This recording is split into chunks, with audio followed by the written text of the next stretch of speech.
Baiklah, setelah video sebelumnya tentang cara mengisi laporan kinerja dosen atau BKD, beban kerja dosen, itu ada beberapa kolega dosen yang bertanya tentang kewajiban khusus.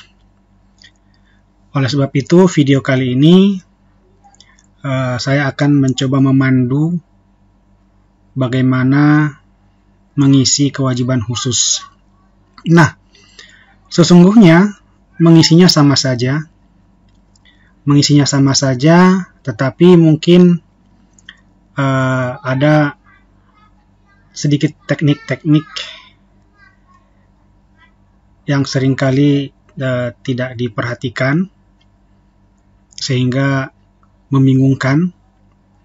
Dan yang kedua, yang paling penting sesungguhnya adalah pemahaman tentang apa saja kewajiban khusus lektor kepala atau guru besar. Baik, karena ini sudah lanjutan, nanti video sebelumnya bagaimana masuk ke sini mengisi identitas itu bisa dilihat di video sebelumnya. Nanti linknya saya berikan silahkan dilihat di deskripsi daripada video ini. Jadi setelah membuka program aplikasi ini, yang saya gunakan adalah versi 30 Januari 2020. Oke, kita langsung ke kewajiban khusus di nomor 6. Kewajiban khusus di nomor 6. Oke, ini dia. Nah, kewajiban khusus itu sendiri sebenarnya peraturan paling terbaru yang saya ketahui, kalau ada nanti yang terbaru lagi, mungkin setelah sekian tahun video ini ada lagi peraturan, tapi pada saat video ini dibuat, peraturan terbaru adalah Permen Ristek Dikti nomor 20 tahun 2017. Nah, di sini di pasal 4 ada ditulis bahwa dosen yang memiliki jabatan akademik lektor kepala harus menghasilkan, ya, harus menghasilkan, nanti kalau guru besar ada lagi di pasal berikutnya, harus menghasilkan paling tidak atau paling sedikit 3 karya ilmiah yang diterbitkan dalam jurnal nasional terakreditasi. Paling sedikit 1 karya ilmiah yang diterbitkan dalam jurnal internasional, paten, atau karya seni monumental atau seni atau desain monumental dalam kurun waktu 3 tahun, ya. Jadi harus menghasilkan 3 karya ilmiah ini, ya. Kalau jurnal nasional terakreditasi, ingat terakreditasi. Dan nanti akan kita lihat di sini di program ini memang yang disediakan hanya untuk jurnal yang terakreditasi. Atau kalaupun tidak ini, dia pakai atau paling sedikit 1 karya ilmiah yang diterbitkan jurnal internasional, paten, atau karya seni dalam kurun waktu 3 tahun. Ya. Nah, persyaratan untuk karya seni monumental atau desain monumental itu adalah harus diakui oleh peer review nasional dan disahkan oleh Senat Perguruan Tinggi. Itu syaratnya. Lebih jelasnya sebenarnya ada di lampiran Permen Ristek Dikti ini. Di lampirannya ada tentang apa itu jurnal nasional ini, ya. Jadi lampirannya ini adalah kriteria masing-masing yang dipersyaratkan, ya. Kriteria dari masing-masing, baik itu jurnal ilmiah maupun karya seni. Jadi jurnal nasional seperti apa, jurnal internasional seperti apa, internasional bereputasi seperti apa, kemudian proceeding internasional terindeks seperti apa, ya, dan seterusnya, termasuk buku rancangan karya seni monumental tadi, ya. silahkan dibaca. Atau sesungguhnya di dalam pedoman atau rubrik BKD juga sebenarnya jelas, tidak jauh beda. Pengertian-pengertian tentang jurnal nasional apa, jurnal nasional terakreditasi apa, jurnal internasional apa, jurnal internasional bereputasi apa, termasuk karya-karya lainnya. Seperti di sini, mulai dari yang pertama ya, buku, monograf, terus book chapter internasional nasional, jurnal-jurnal, ada semua di sini, termasuk karya-karya inovatif lainnya, termasuk karya monumental tadi. Oke, ini karya seni monumental. Jadi yang ada kata-kata monumental itu selalu dikaitkan dengan karya seni monumental. Baik, kita langsung saja, kita buka tadi programnya. Saya sudah masuk, sudah login. Nah, yang pertama adalah yang harus diisi adalah tahun. Ya, karena dia 3 tahun, nanti otomatis di sini menyesuaikan. Jadi kalau sekarang tahun untuk mengisi tahun 2020, ya sekarang kan posisinya ganjil 2020 yang akan dilaporkan. Berarti kita mulai dari 2018. Jadi ganjil 2018 sampai genap 2018 itu 1 tahun. Ganjil 2019 sampai genap itu 1 tahun, berarti 2 tahun. Sekarang ganjil 2020 ya, tahun ketiga. Jadi tahun 2018 di sini tadi waktu ini 2020, di sini otomatis 2022. Jadi di sini menyesuaikan, sudah langsung dari programnya. Jadi supaya pas, karena sekarang 2020, saya buat 2018 yang ini. Oke, itu yang pertama. Kemudian, nah yang sering sekali kebingungan, seperti saya katakan di awal tadi, ada sedikit tekniknya. Kalau ini langsung diisi, biasanya tidak mau. Kalau misalnya kita buat 2018, kemudian karyanya misal pengaruh, nah ini tidak ada, misalnya pengaruh apa gitu, pengaruh pemberian pupuk. Nah ini misalnya artikelnya ya, ini tidak ada. Ini yang saya katakan tadi. Maka kita harus setelah selesai buat tahun di atas, kita klik tambah data. Ya, tambah data. Setelah ditambah data, posisinya seperti ini, putih semua. Nah, lalu saya tulis, misalnya karya saya itu 2018 ada. Misalnya ada di tahun 2018, judulnya misalnya pengaruh pemupukan, ya, pengaruh pemupukan terhadap dan seterusnya ya. Kemudian karyanya di sini dia.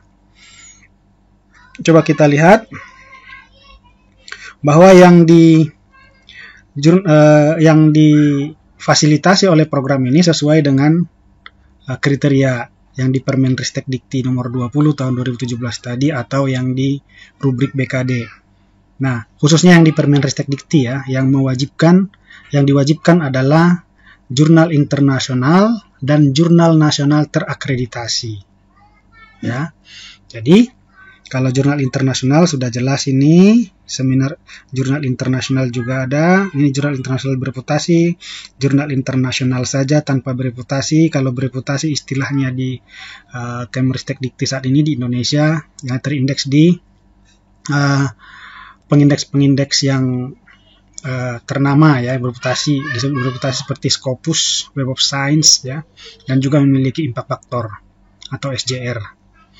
Kemudian seminar internasional terindeks ya. Jadi harus seminar-seminar internasional yang memiliki proceeding yang sudah terindeks. Kemudian jurnal nasional terakreditasi. Kalau kita klik jurnal nasional terakreditasi, nah pilihan di sini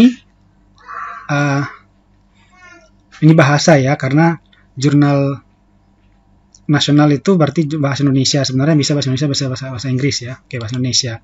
Nah, kemudian otomatis akreditasinya ditanya ini. Kalau misalnya nama jurnalnya apa nih ya, jurnal X misalnya. Kemudian otomatis ketika sudah kita pilih bahasa, nah ada akreditasi A dan B ya. Sampai sekarang kan masih ada akreditasi jurnal A dan B itu yang masa berlaku SK-nya belum habis 5 tahun. Memang sejak tahun 2018 akreditasi jurnal sudah berubah, bukan lagi A dan B, tetapi Sinta 1, Sinta 2, Sinta 3, Sinta 4, Sinta 5. Tapi bagian ini untuk memfasilitasi jurnal nasional terakreditasi yang masih memakai A dan B. Walaupun pihak Sinta di dalam Sintanya sendiri, dalam website Sinta sudah mengakomodir bahwa Sinta akreditasi A itu tergolong Sinta 1, akreditasi B itu tergolong Sinta 2 untuk di saat ini. Oke, di sini masih. Baik. Kemudian kita coba jurnal nasional ini. Jurnal nasional diklik. Kemudian kita coba nama jurnalnya X. Di sini terindeksnya Sinta dan Arjuna. Nah, bagian ini sesungguhnya menurut saya yang saya ketahui di sini ada kekeliruan tim developer dari program BKD ini, karena dia memberikan posisi Arjuna, sementara dalam akreditasi tidak ada Arjuna. Arjuna itu sendiri adalah hanya sistem akreditasi untuk penilaian, hanya sistem akreditasi, sistem pendaftaran akreditasi hingga selesai penilaian. Nah, setelah dinilai dan ditetapkan dengan SK, keluarlah hasilnya peringkatnya, misalnya peringkat 1, 2, 3, 4, 5, 6. Saat itulah disebut akreditasinya Sinta 1, Sinta 2, Sinta 3, sampai Sinta 6. Sehingga tidak ada yang namanya Jurnal Nasional Terakreditasi Arjuna. Ini sama saja Arjuna ini dengan Sabto. Sabto tidak ada akreditasi Sabto kalau di dalam akreditasi Prodi. Tetapi untuk mendapatkan akreditasi Prodi baik sekali dan unggul itu melalui upload programnya, upload borangnya melalui yang namanya Sabto. Distribusi untuk ke asesor-asesor juga menggunakan Sabto. Begitu juga dengan Arjuna. Sesungguhnya kurang tepat di sini, sehingga jurnal yang akreditasi sekarang itu namanya Sinta. Oke, sehingga kita harus pilih Sinta, jurnalnya Arjunanya kita abaikan. Nah, kemudian Sintanya di peringkat berapa? Nah, ini juga ada penggunaan istilah yang tidak sinkron dengan yang digunakan oleh Sinta. Sinta itu akreditasi jurnal saat ini peringkat 1 sampai 6, notasinya dipakai S, singkatan dari Sinta, S1, S2, S3, S4, S5, S6. Oke lah, mungkin ke depan bisa disinkronkan dengan penggunaan istilah-istilah sehingga tidak membingungkan para dosen yang akan mengisi. Nah, anggaplah X itu jurnalnya terindeks atau terakreditasi di Sinta 2 misalnya, di Sinta 2. Nah, lalu di mana posisi jurnal nasional yang belum terakreditasi atau yang hanya ISSN? Untuk di wajib khusus ini tidak ada posisinya, karena sesuai dengan Permenristek Dikti nomor 20 tahun 2017 tadi, bahwa kewajiban khusus dari lektor kepala dan profesor itu harus menghasilkan publikasi di jurnal nasional terakreditasi atau jurnal internasional dan seterusnya. Tuh. Jadi ada yang bertanya kepada saya, dosen, ini jurnal tolong dimasukkan, dan dia memang ketika saya tanya di Sinta berapa, belum ada Sintanya. Lalu saya menyampaikan bahwa tidak ada tempat untuk dia di sini, karena nanti akan ditanya di Sinta berapa. Tidak mungkin kita mengaku di Sinta, bahkan di Sinta terendah pun Q6 atau S6 ini tidak bisa kita menyebutnya karena memang dia belum terindeks di Sinta atau belum terakreditasi dengan akreditasi Sinta tingkat atau peringkat ke-6. Nah, begitu. Kemudian anggaplah tadi jurnal X yang merupakan karya saya, pengaruh pemupukan terhadap bla bla bla ini, jurnal nasional, artinya jurnal terakreditasi Sinta, tapi di dalam program ini disebut sebagai jurnal nasional dengan terindeks Sinta. Sebenarnya dia adalah akreditasi, karena istilah sekarang akreditasi itu bukan lagi ABC, tetapi akreditasi peringkat 1 sampai 6 juga disamakan dengan Sinta 1 sampai Sinta 6. Oke, sekarang jurnalnya sudah terakreditasi, peringkatnya peringkat 2, jadi Sinta 2, ya, S2. Dalam ini digunakan Q2. Alamat URL-nya misalnya https Kenya dan seterusnya, ya, dan seterusnya. Kemudian di buktinya ini di bagian panah yang ke atas kita harus upload file artikelnya, ya, file artikelnya, kemudian cover depannya sebagai bukti, daftar isinya juga sebagai bukti, dan lain-lain jika ada. Misal lain-lain ini bukti korespondensi atau LOE atau yang lain yang bisa memvalidasi, ya, memudahkan asesor memvalidasi karya ini. Jadi ini artikelnya kita upload.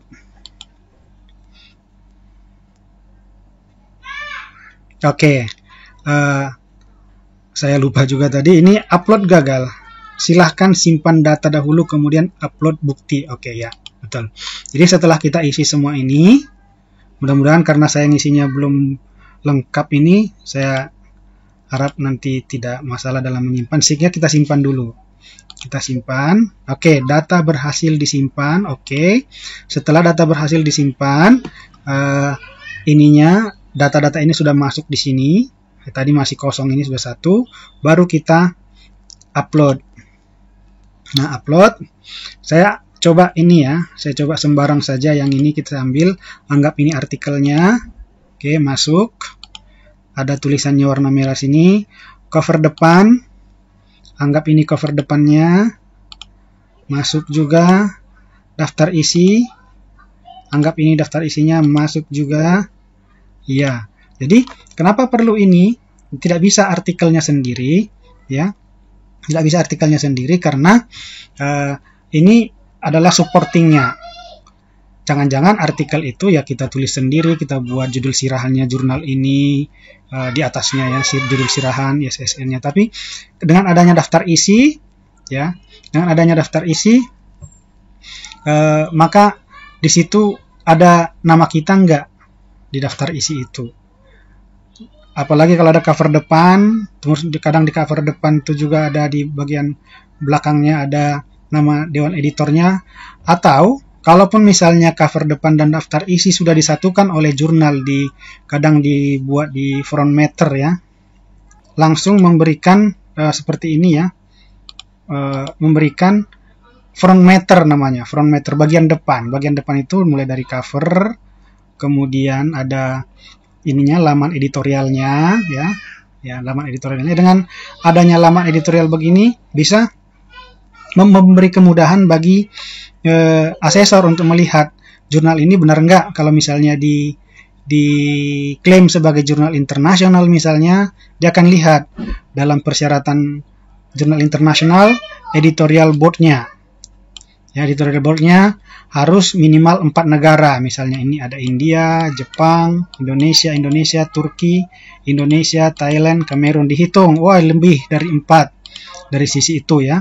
Reviewernya Malaysia, Indonesia, Nepal, Indonesia, Jepang, gitu kan. Nah, ini reviewer untuk edisi ini. Kalau dia lihat lagi nanti di URL-nya, kan ada di URL itu kumpulan reviewer seluruhnya yang sudah berapa edisi misalnya. Semakin banyak lagi, semakin mendukung lagi bahwa jurnal itu adalah jurnal internasional. Nah, jadi dengan adanya laman editorial ini memudahkan para reviewer atau asesor. Kemudian halaman ini, halaman daftar isi ya. Nah, itu juga bisa di-upload. Atau kalau misalnya tersedianya begini, ya silakan saja kalau mau diisi covernya, ini tinggal diusahakan saja, berbagai ada caranya, tapi mungkin tidak bisa dibahas, tidak akan dibahas di sini. Itu dipecah menjadi per lembar ini sehingga bisa disimpan masing-masing covernya, dan cover itu bisa di-upload di cover depan ini. Daftar isi bisa di-upload di sini. Sebenarnya langsung saja, misalnya di cover upload yang front matter, daftar isi upload yang front matter, boleh saja. Dan lain-lain ini ya silakan, seadanya bukti yang memberikan kemudahan bagi asesor bahwa jurnal atau artikel ini benar-benar dipublikasi dengan kaidah-kaidah keilmiahan, misalnya bukti korespondensi dan lain-lain. Ini saya coba upload 3, kemudian saya update, ya, data berhasil disimpan. Nah, kemudian ini baru satu ya, ini baru satu di jurnal nasional yang terakreditasi SINTA, akreditasi yang sistem sekarang. Oke, kemudian untuk yang satu lagi kita klik lagi tambah data. Klik tambah data, kemudian kita buat misalnya tahun 2019. Judul karyanya misalnya pengaruh penyemprotan dan seterusnya ya. Jenis karyanya misal jurnal internasional bereputasi. Nama jurnalnya Y misalnya, volumenya volume berapa ya, volume 1 atau volume 18 ya, nomor 3, nomor 4 misalnya. Nah, kalau dia bereputasi tentu ada tulisan impact factor ya kan. Nah, impact factor berapa dilihat kalau impact factor itu sesungguhnya miliknya Web of Science. Jadi karena kalau dia terindeks Web of Science baru impact factor. Hanya Web of Science yang bisa menggunakan impact factor. Tapi harusnya ini tidak hanya impact factor ya. Kalau misalnya sejauh ini Dikti ada memakai bereputasi itu Scopus dan Web of Science, maka di sini juga harus ada SJR misalnya ya. SJR-nya punya Scopus yang menunjukkan tingkat impact dari jurnal itu. Nah, silakan dilihat di Web of Science-nya atau di Scopus-nya. Misalnya 1, berapa, 2, berapa. Misal saya buat 1,5. Misal alamat URL-nya seperti tadi https .2 dan seterusnya. Lalu disimpan dulu. Berhasil disimpan. Nah, lalu maka saya harus klik di sini, ya harus diklik di sini. Perhatikan itu, jangan sampai jangan sampai bingung atau malah dihapus. Jadi diklik dulu ini karena ini sudah ada buktinya, ini belum ada buktinya. Oke, kita upload lagi sama seperti tadi, kemudian di update. Nah, begitu juga dengan kalau karya-karya yang lain. Oke, kita buat saja. Anggaplah sudah di upload ya, tambah data lagi.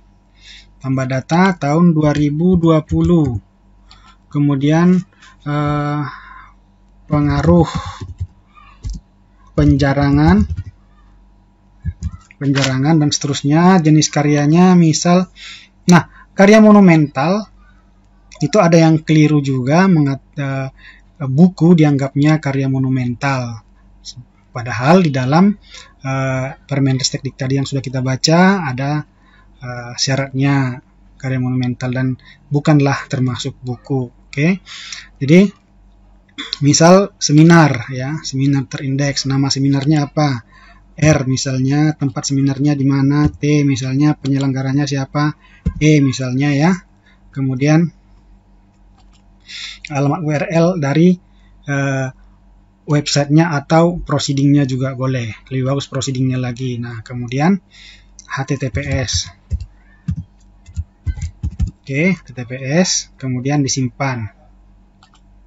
Nah, disimpan. Ini jangan lupa lagi diklik di sini kalau kita ingin memberikan bukti-bukti.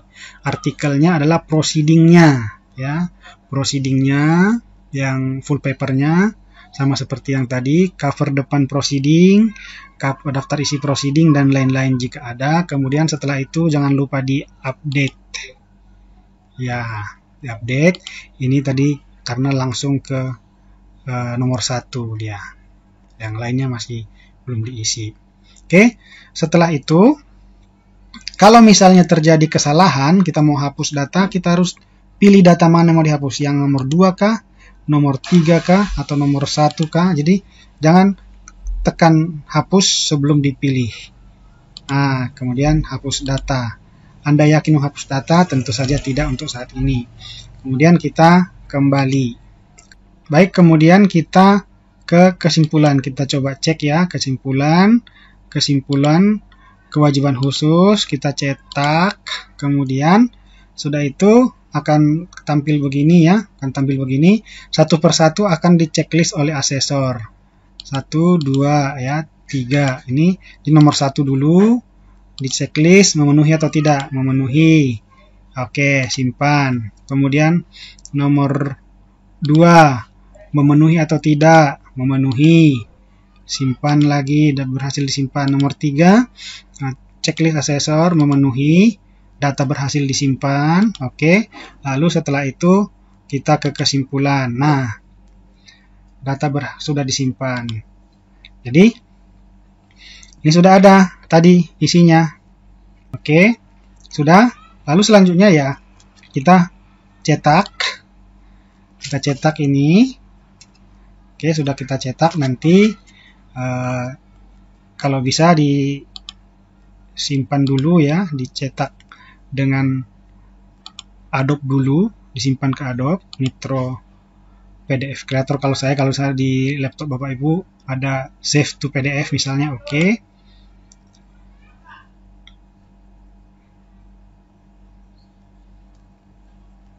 Ya, ini saya buat dulu sembarang ya. Oke, udah disimpan. Nah, ini dia, sudah disimpan. Sehingga suatu saat nanti, jika diperlukan, tidak perlu buka program karena sudah disimpan. Nah, close saja. Setelah di-close, yang tadi sudah ditandatangani. Yang ini sudah ditandatangani oleh asesor dan juga oleh prodi. Oke, sudah ditandatangani. Kemudian scan lagi. Setelah di-scan, baru upload hasil print. Ya. Di-upload hasil scan-nya, misalnya tadi anggaplah ini hasil scan-nya ya. Oke, iya sudah. Kalau yang bawah untuk upload-nya itu. Oke, sudah. Kemudian simpan dan laporkan. Sudah. Setelah itu kembali lagi dan keluar. Demikian cara mengisi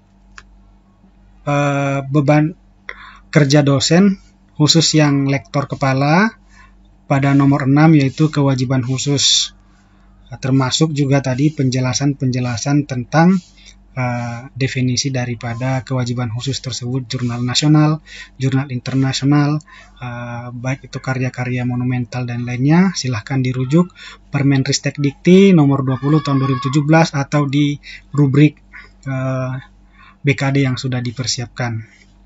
Terima kasih, semoga bermanfaat, dan jika bermanfaat silahkan di subscribe.